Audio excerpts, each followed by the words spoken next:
இனிய உள்ளங்களுக்கு வணக்கம். இன்று ஒரு நிகழ்வுடன் தான் உங்களை சந்திக்க வந்துள்ளேன். ஜப்பானிய மக்களுக்கு மீன் உணவுனா ரொம்ப பிடிக்கும் நமக்கு தெரியும்.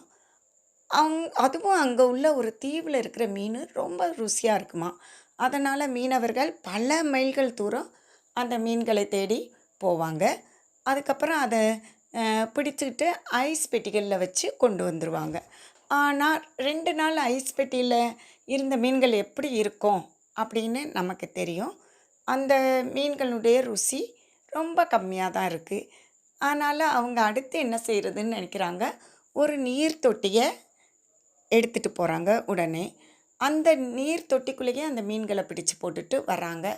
ஆனால் நல்ல பரந்த கடலில் இருந்த மீன்களால் அந்த நீர் தொட்டியில் நன்றாக நீந்த முடியலை. ஆனாலும் அதுக்கு எப்படி தான் இருக்குது, சோம்பி போய் அதனுடைய ருசியுமே கொஞ்சம் கம்மியாக தான் இருக்குது.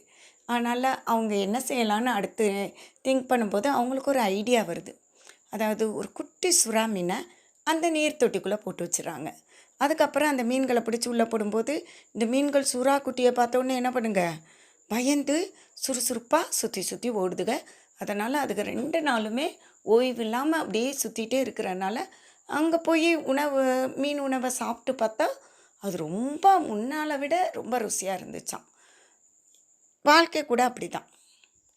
நாம் சுறாங்கிற பிரச்சனையை ஃபேஸ் பண்ணலை அப்படின்னா வாழ்க்கைங்கிற மீன் ருசியாக இருக்க போகிறது இல்லை.